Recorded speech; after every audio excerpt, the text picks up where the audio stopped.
Welcome back to Hannity. So France is on high alert at this hour following today's deadly terrorist attack that left 12 people dead.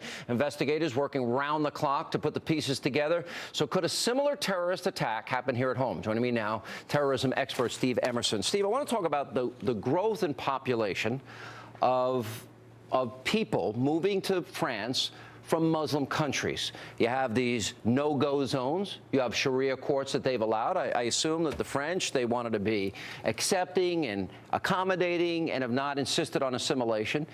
Has that played a part in this, and is this something we've got to be on alert for now? Well, certainly throughout Europe, Sean, you have no-go zones. When I was in Brussels a year ago, when I asked the police to take me to the Islamic zone or the Islamic community area, they refused. They say, we don't go there.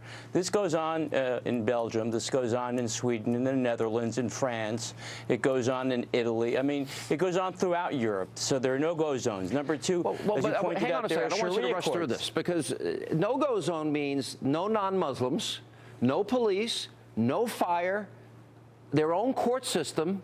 So basically, these countries have allowed Muslims to take over parts of their country, entire portions and towns. These are semi-autonomous countries within countries in which the federal governments there have basically given up, surrendered their autonomy, surrendered their authority, and goes against the entire grain of what social democracy was after World War II, was to integrate everybody into a socialist, socialist democracy, which was really a pluralist experiment, which worked. And everybody was supposed to be egalitarian, or at least everyone was supposed to be equal in a pluralist society. What has happened, however, with migration of Muslims, and it's not all Muslims, the problem is the domination of Muslims within European countries, particularly in France, has been by radical Islamic groups, the mosques, the Islamic centers, and they infuse the Islamic population with a militant strain of Islam that teaches them the infidel has to be killed, and that the crusaders like the French and Jews and Americans have to be killed or punished like today. And this goes on and on and on. And the reaction, unfortunately, as we saw this morning from the president or from the prime minister of France or from Cameron of Britain, is this has nothing to do with Islam. This is just a simple act of violence, and that Islam is a religion of peace. And when they say those things, they exonerate the leaders of Islamic communities throughout Europe, and the militants themselves are given a free pass. All right, so when you point out the next logical question then, Steve, is, okay, what about visas from people coming from Muslim countries? What about people that come to America that are Muslim? I'm sure the average American believes in freedom of religion. They don't want to discriminate. They don't want to be called Islamophobic, all of these things. How do you balance the two? If people are coming from Muslim countries, how do you determine if they hold radical views, if they want Sharia implemented in America, like this guy Chowdhury that I talked about? Well, you raise a very good question, because that's the role. You know, there are DHS officers placed overseas in U.S. embassies in certain countries that have produced disproportionate numbers of terrorists, like in Egypt or in Saudi Arabia or elsewhere. Their role is to collect the intelligence on the visa applicants coming to the United States. The problem has been, under this administration, is that this DHS has specifically instructed DHS agents overseas to basically not do their job, to not collect this intelligence. And when the intelligence has been collected, to show that the applicants coming to the United States with the visas in hand have radical backgrounds, either connected to the Muslim Brotherhood, connected to the Taliban, connected even to ISIS, they've been told to look away. I can tell you that personally, having discussions with DHS officials and other agents from DHS who operate in an environment that's Orwellian.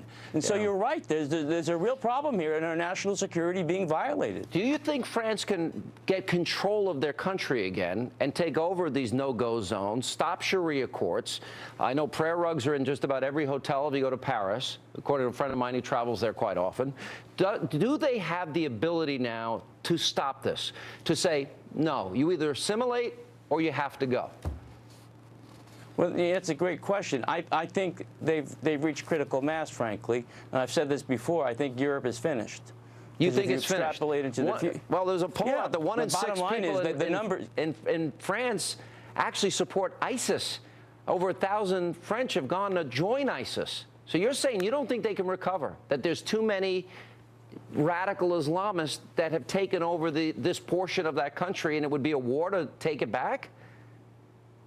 They wouldn't take it back. They refuse to take it back. You know, Sweden just engineered this artificial political coalition designed to stop any type of immigration prohibitions till the year 2022. So we're talking about a situation throughout Europe where there's a refusal to acknowledge the problem, and two, even if they did acknowledge the problem, what are they going to do if 6 to 7 to 8 to 9% constitute a serious radical threat? Not every single person, but within that percentage of no-go zones, where Sharia courts are, who are they hurting the most? They're hurting Muslim women the most. They're the ones who get subject to beatings, to death, to honor crimes. So women that live in France are subject to Sharia. They're not subject to the laws of the country.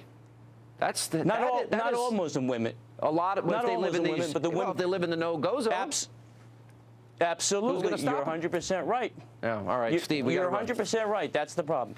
All right, that's a big problem and a warning, I think. All right, coming up.